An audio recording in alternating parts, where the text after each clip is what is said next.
আজকের বিষয় আমি যেটা বুঝলাম এটা এসব নামাজের বাধে দিলে একবারে ডাউনলোডার লিস্ট দেখলো হয়ে গেল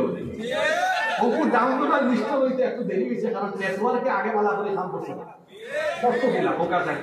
এমন ভাবে লাগাতার ওয়াজ হয়েছে ওয়াজ উঠে উঠে মানুষের ব্রেন ভূত হয়ে গেছে ভূতার ব্রেন অবস্থায় যখন একটু তুলা নেটুট আইছে এর বাদে দেখা যায় মনোযোগ অসুবিধা নাই আমরা বাকি পয়েন্ট যেসব আছে এখানে আমরা বলা করি বুঝবো ইনশাআল্লাহ। 8 নম্বর, যদি রাষ্ট্র ব্যবস্থায় কোরআনের আইন প্রতিষ্ঠিত হয় তাহলে ধর্ম পালনের এবং মত প্রকাশের স্বাধীনতা থাকবে। সুবহানাল্লাহ। আমরা গত 15 বছর দেখেছি মত প্রকাশের কোনো স্বাধীনতা ছিল না। এই মাহফিলে আমি গত 6 বছর এসেছি, এগুলো এতদিন বলি নাই, আজ বলছি। এখানে আমাকে বারবার স্টেজে ওঠার আগে বলা হয়তো পরিস্থিতি এরকম এরকম এইরকম বলিয়ে এরকম বলিয়েন না। পুলিশও আসছেন 2 বছর মাহফিলে, দেখেন না আপনারা? গোয়েন্দা বাহিনী আমাদেরকে বিভিন্ন মাহফিলে তারা আমাদেরকে সবক করায় দিত, পর্দার আড়ালের কাহিনী বলে। মত প্রকাশের স্বাধীনতা ছিল না, কারণ হলো রাষ্ট্র ব্যবস্থায় এক ফেসিবাদ আর ফেরাউন তন্ত্র প্রতিষ্ঠিত ছিল বলে মানুষ তার নিজের মত প্রকাশ করতে পারে না। কিন্তু যদি রাষ্ট্র ব্যবস্থায় কোরআন থাকে, কোরআনের আইন হলো লাকুম দীনুকুম ওয়ালিয়া দিন। তবে আপনার দেশে রাবে বছরই আসলাম, আইন পার্লামেন্টও কইছে, বুখারী শরীফও আছে লাকুম দীনুকুম ওয়ালিয়া দিন। কি রাবে বছরের মাছ ছুটলে মাঝে মাঝে কত রান্না বান্নার রেসিপি দিলাই থাকে। আমি ভাই একদিন ইচ্ছা করি না ফজরের নামাজ, আমি ফজরের টাইমে ঘুম থেকে ইচ্ছা সবার আগে যায় নামাজ টুকাই, এবার যা নামাজও টুকাই, আর এবার সমান ফেলে তাই মানুষ হত্যার লাগে আদেশ দিই। হাও নারায়ণগঞ্জ আরো কুতুব পাওয়া গেছে, ইগুল হয় হে বলে রাইট সত্য দেখার তাহাজ্জুদ করে, জানি না হাসা না মিশা। এখন যদি হাসাও সত্য দেখার করে হিবা সত্য দেখার ঠিক রাখে, আবার ইবাই সারাদিন মিশা মাথা হিবাই ঠিক করে লাভ তো নাই। ইরান মানুষ আমরা ডাউটও আছে, দেখা যায় নমাজ রোজা হক কথা ঠিক রাখে, আবার শুকুর করিও করে, যত বাধ্যম আছে সপ্তাহ করে, আমার নামও ইমান আলী কিন্তু খামে করবে ওই লোক বেঈমান আলী। আমরা দেশে বহুত মানুষের নাম হইল আমার কোনো মিল, তার বাপে তার নাম রাখছিল ফজল আলী, একটা দিলে ফজলের নামাজ হয়। তার বাপে তার নাম রাখছিল জোহর আলী, হে জোহর নামাজের সবাই খবর নাই। তার বাপে তার নাম রাখছিল হায় রে হায় রমজান আলী, রমজান মাসের দুপুর বেলা গাঞ্জা খা।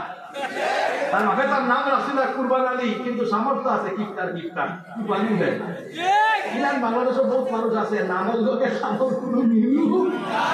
আমার গাড়িতে ফজল আলী আসলো, কি ফজল আলী কোনো একু আসে না। আমি তো আসলে বাড়ির খুব কম যাই, সারা বছরে হয়তো 6-7 দিনে যাওয়া করে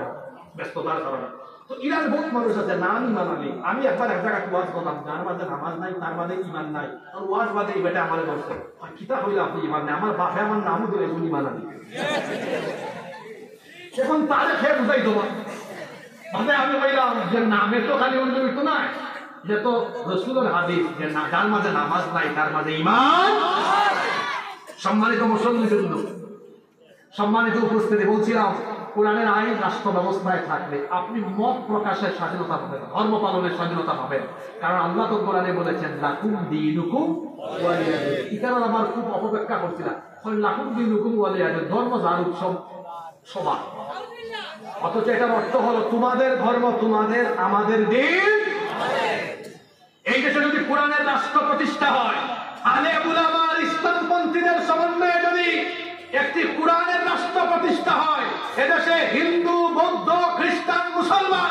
সবাই সবার ধর্ম পালন করবে, মত প্রকাশ করবে, সবাই সবার অনুষ্ঠান করবে, কাউকে কোনো বাধা দেওয়া হবে। কিন্তু সেকুলারিজম, ধর্ম নিরপেক্ষ মতবাদের নামে আমরা দেখেছি এক গোষ্ঠী বাংলাদেশে তাফসীর মাহফিল বন্ধ করেছে, কিন্তু অমুসলিমদের ধর্মীয় অনুষ্ঠানে কোনো বাধা বিপত্তি ছিল না, গান বাজনায় কোনো নিষেধাজ্ঞা ছিল না, সকল নিষেধাজ্ঞা ছিল কোরআনের মাহফিলে। কোরআনের মাহফিল বন্ধ করেছে, আলেমদের সাথে বেয়াদবি করেছে, নিরপরাধ আলেমদেরকে জেলখানায় টেনে হেঁচড়ে দড়ি দিয়া বেঁধে নিয়েছে। অঙ্কু তার অবস্থা কথা ওই যে এক দরবেশ আরো সুফিতে দিয়া বাগে ইকুই এমন নাফরমান একবারে সাফা চাপ মারি ফেলে, ওলা সাদা লম্বা দাঁড়িয়ে আছে, কারণ সারা সাইডটা ভালাই দিছে। এখন দইও বুঝাই না সুফিয়ান দরবেশ এখন সুফি তো আটটা কোনো সুফি কোথাও নাই কি করে লইয়া পুলিশের ভাই হলে যে দেখে ভাই আমারে যাও কি লইয়া দরবেশ লই দেয় না দরবেশ আবার যাবে ওই তখন খামাইয়া উমাইয়া হাত থেকে মানে দইও ঘুরে দড়িতেই বাইন যাতে শুনলে আপনারা আহারে এটা হইল আলেমুল আমা হলরে বেজ্জতি হওয়ার ফল আরো ইয়া খুব পাই বসে আমরা সিলেট হইয়া কলা পাতার উপরে মালিক বলতে পারো না আর সিলেটি মানুষের দেখো যে মেহমানদানি করতেন এগুলো আদালত ফুটপার সময় আমরা যাতে খাম শেষ করে পাই আমরা সিলেটি মানুষের একটা সুনাম আছে এরা খুব অতিথি পড়ায় অতিথি আমাদের খুব বড় সম্মান করে হ্যাঁ দেখা যায় যারে তারে যুদ্ধাপরাধী ওই যে ডক্টর এনায়েতুল্লাহ আব্বাসী সাহেব একজন বড় আলেম তো হে বহুত দর্শক চর্চা করছে ডক্টর এনায়েতুল্লাহ আব্বাসী যুদ্ধাপরাধী অথচ বিচারার জন্ম যুদ্ধ বহু আমিও তো যুদ্ধাপরাধী খাইনি গত বছর চুয়াডাঙ্গা আপনার দর্শনা উপজেলা তারপরে আলমডাঙ্গা 2 দিন মাহিল বন্ধ আমি চুয়াডাঙ্গা বসিয়া বলে বন্ধা বলে হুজুর আপনি চলে যান বললাম সেটা বাকি তো হয়েছে আর আপনি আসবেন না আপনি যুদ্ধাপরাধী আমি বললাম আমার জন্ম 90 দশক আমি কিনা যুদ্ধাপরাধী ভাই আপনার চেতনায় রাজা এই দেশও রাজা এই দেশও স্বাধীনতার চেতনার ব্যবসা করা হয়েছে চেতনার ব্যবসা হইয়া ব্যবসার টেমপ্লেট গিলে গিলে মানুষের ইচ্ছা মতো সুরট দলকলে সুরি রাখা করে হায় রে হায় এটা তো বাদে পাইছে এটাতে সুর আর বাটফা গিলা বুঝা যায় দেখেন না তাই হয়েছিলাম আমার প্রিয় কত কোটি টাকার মালিক কতটা আপনি এখান ভাইয়া কিতাব নেই আপনার ডানে মানে যাতা আছে সব কিছু সুর আর বাটফা আচ্ছা বালা মানুষ কলকাতা ফালাইয়া যায়নি মাতকা বালা মানুষ ফালাইয়া যায়নি সুর ফালায় সুর বাগে আচ্ছা আপনার আর গাঁও একজনের বাড়ির সুর আমাইছে এখন বাড়িওয়ালা তার ভাইজন গৃহস্থের তার ভাই আপনার চুর লাগাবারে এখন চোর হেন চুর লাগাবারে এখন হেন চুর এখন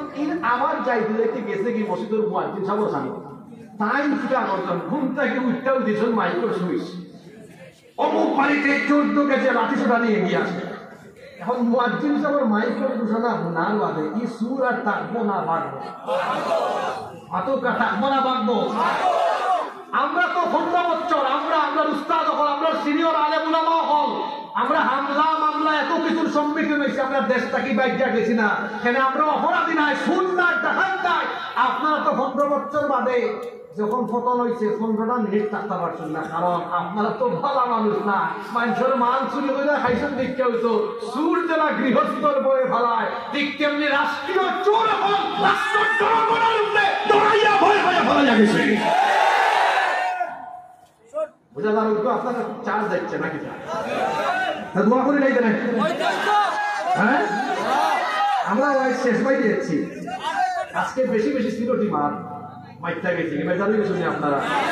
মাসও 2-3 দিন সময় পাই ও পুরা মাতিলে রাগ করে নিয়ে লাগে আপনারা আমার আগে তো মৌলানা মুহাদ্দিস আমিনুল ইসলাম বেলালি সাতক্ষীরার মানুষ খুব সুন্দর হয়ে মারছেন কারণ আমরা বাসায় পুরা মাতিলে অসুবিধা আছে না আপনারা তাহলে রাষ্ট্র ব্যবস্থায় কোরআন আইন প্রতিষ্ঠা হলে সকল ধর্ম সকল মতের মানুষরা সুখে শান্তিতে থাকবে ধর্ম নিরপেক্ষ মতবাদ এরকম শান্তি দিতে পারবে নাম্বার 9 নাম্বার যদি রাষ্ট্র ব্যবস্থায় কোরআনের আইন প্রতিষ্ঠা হয় তাহলে সমাজে কোনো চুরি ডাকাতি হানাহানি বিশৃঙ্খলা জিনা ব্যভিচার অন্যায় অনাচার থাকবে না থাকবে আচ্ছা আপনারা বলেন তো যদি বাংলাদেশে চুরির বিচার একটা চুরির বিচার কোরআন দিয়ে করা হয় ফর এক্সাম্পল মনে করেন আপনাদের রাজনগর উপজেলা পরিষদের মাঠে এক চোরকে ধরে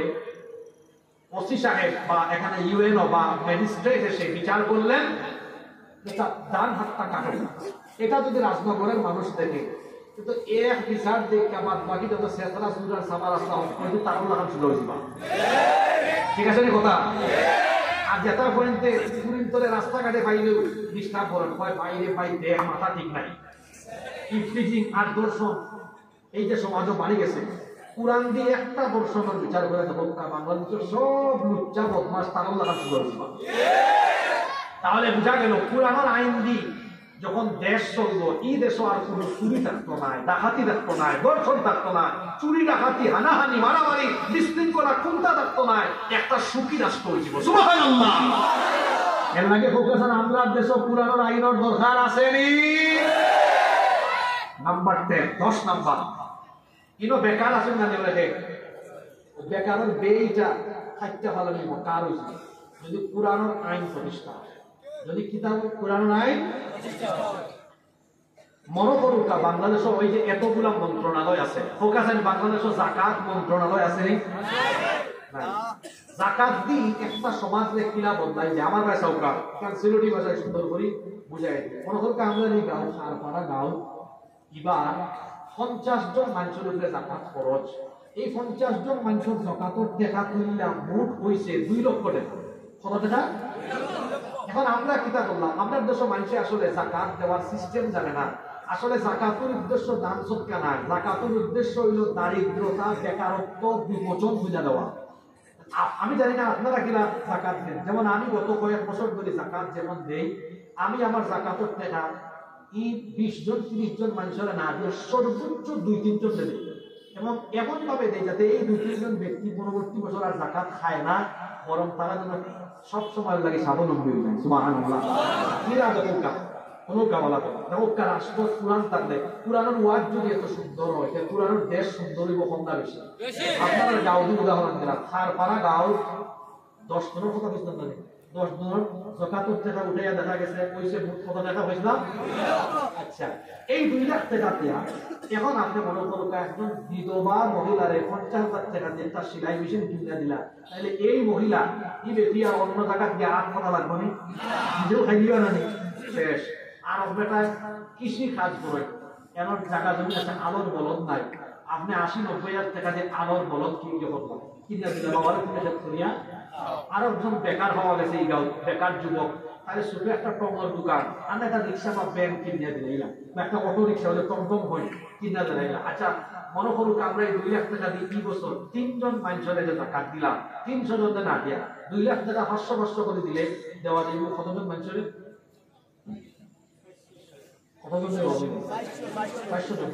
কিন্তু আমি দিলাম কতজনকে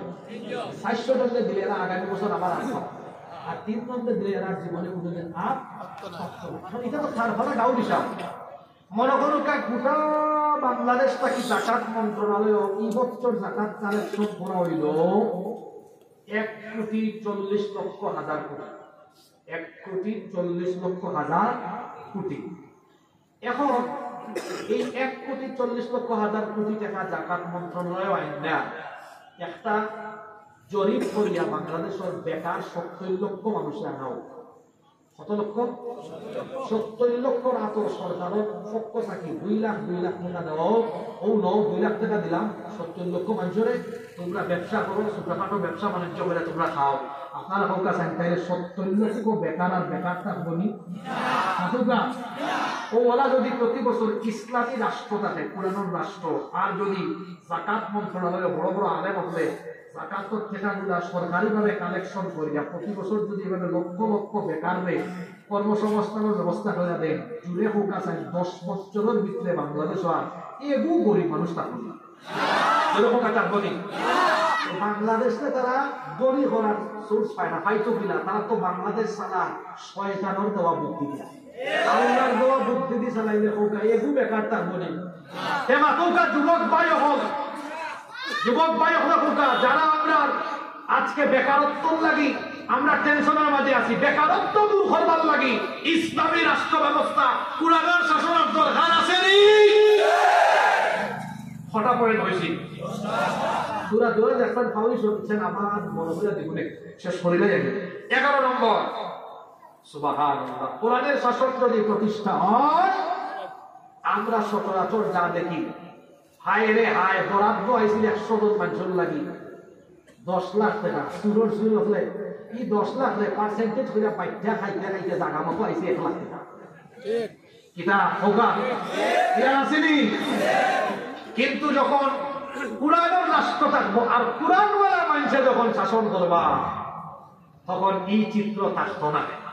ইনশাআল্লাহ কুরআনের শাসন থাকলে শাসক হল কিলা হয় কিচ্ছা একটা মনে হয়ে গেছে 2-3 মিনিটের কিচ্ছা হইতাম ওমর ইবনে খাত্তাব রাদিয়াল্লাহু আনহু অর্ধ দুনিয়ার প্রেসিডেন্ট ছিলেন, অর্ধেক পৃথিবী শাসন করেছেন। একদিন তিনি তার ঘরের মধ্যে মোমবাতি জ্বালিয়ে কাজ করছেন। সেই যুগে তো এরকম কারেন্টের লাইট ছিল না, ইলেকট্রিক্যাল লাইট জ্বালিয়ে তিনি মোমবাতি জ্বালিয়ে কাজ করছেন। এমন সময় তার কিছু আত্মীয় স্বজন দরজায় এসে নক করলেন, ভেতরে ঢুকতে চাইলেন। তিনি বললেন, থামো, কিছুক্ষণ পরে ঢুকো। দরজায় দাঁড় করিয়ে দিয়ে তিনি তার সামনে থাকা মোমবাতির আগুন ফু দিয়ে নিভিয়ে দিলেন। নতুন আরেকটি মোমবাতি এনে আগুন জ্বালালেন। এদেরকে বললেন, ভিতরে আসো। এরা ভেতরে এসে বললেন, আমিরুল মুমিনিন, মোমবাতি তো জ্বালানো ছিল, কেন সেটা ফু দিয়ে বন্ধ করে দিয়ে নতুন আরেকটি মোমবাতিতে আগুন জ্বালালেন? তিনি তখন বললেন, তোমরা আসার আগ পর্যন্ত জনগণের টাকায় কেনা, রাষ্ট্রের টাকায় কেনা মোমবাতির আগুন জ্বালিয়ে রাষ্ট্রীয় কাজ করছিলাম। তোমরা যখন আসলে মনে মনে চিন্তা করলাম, জনগণের টাকায় কেনা মোমবাতির আগুন জ্বালিয়ে যদি আমি তোমাদের সাথে ব্যক্তিগত আলাপ করি, জনগণের সম্পদের খেয়ানত হয়ে যাবে, রাষ্ট্রের সম্পদ ধ্বংস হবে, আল্লাহর কাছে আসামি হয়ে কিয়ামতে দাঁড়ানো লাগবে। এই ভয় যখন অন্তরে আসলো, জনগণের টাকায় কেনা মোমবাতির আগুন ফু দিয়ে নিভায়া নিজের টাকায় কেনা মোমবাতির আগুন জ্বালিয়ে তোমাদের সাথে কথা বলছি। হয়তো সুবহানাল্লাহ কইবো ভাই হোক। আর যখন নির্বাচনের টাইম হয়,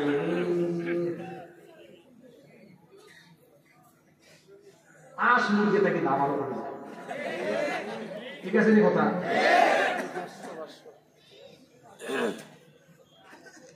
সামান্য উপজেলা চেয়ারম্যান হয়েছিল আর সরকারি গাড়ি এটা পাইছে, তার 14 গোষ্ঠীর বাস বানাইছে। আছে না? 5 বছর আছে, 5 বছর বাদে দেখা যায় আঙ্গুল 2 লাখ খোলা আছে। আছে না? কোরআনের রাষ্ট্র যদি থাকে,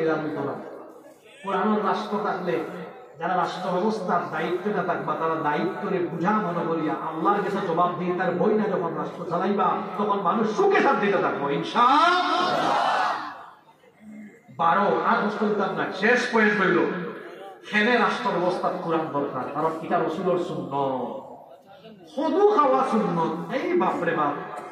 হয় শীতের দিন আইসে দেখি তোরা একটু খদু দোসাই, রাসূলের সুন্নাত আদায় করে খাইবার বাদে মিষ্টি খাওয়া সুন্নাত, চোখের মাঝে আবার সুরমাও লাগায়, এটা রাসূলের সুন্নাত। এটা সুন্নাত মানে। আর কোরআন দিয়া দেশ চালানো, এটা হচ্ছে রাসূলুল্লাহর আদর্শ। কি সুন্নাত পায় না, হয় না ইবে গেলে ভালো আছে। চোখের মাঝে সুরমা লাগানো, খাওয়ার বাদে মধু খাওয়া আর খদু খাওয়া, লাড়ু খাওয়া যেটা সুন্নাত, ঠিক তেমনি সমাজ আর রাষ্ট্র আল্লাহর কোরআনের আইন প্রতিষ্ঠা করা রাসূলুল্লাহর অন্যতম সুন্নাহ এবং আদর্শ। এই যে 12টা পয়েন্ট আজকে তুলিয়া ধরলাম, আওকাশে একটু রিভিশন দেই। যারা তোরা মনে রাখছেন আমার লগে আপনারা কইবা, সে উঠবা না, আমরা দোয়া করে ইনশাআল্লাহ এক লগে উঠব ইনশাআল্লাহ। 1 নম্বর, কোরআনের আইন এর লাগে আমরা দেশ দরকার, কারণ আমরা বানানো আইনের মাঝে বেজাল আছে, কিন্তু আল্লাহর এই আইনের মাঝে কোনো বেজাল নাই। 2 নম্বর, এর লাগে কোরআনের আইনের দরকার, কারণ আমরা লাগি যত নীতি দরকার সব কোরআন শরীফে আছে না নাই? 3 নম্বর, আল্লাহ সত্তা বানাইছেন, এর লাগি আল্লাহর বানাইল জিনিস কিলান চলবো, সত্তা কি বানা যাবে না আল্লাহ লাগি তো সৃষ্টি যার আইন চলবো তার। 4 নম্বর, মানুষের তৈরি করা আইন হইল অন্ধকার, আর কোরআনের আইন হইল মানুষের লাগে আলো। সুবহানাল্লাহ। 5 নম্বর, কোরআনের আইন রাষ্ট্র ব্যবস্থার খেল লাগি দরকার। রাষ্ট্র যদি কোরআন প্রতিষ্ঠা না থাকে, যে বহুত আয়াত কিতাবের ভিতরে বন্দী, বাস্তবায়ন হইতো। 6 নম্বর,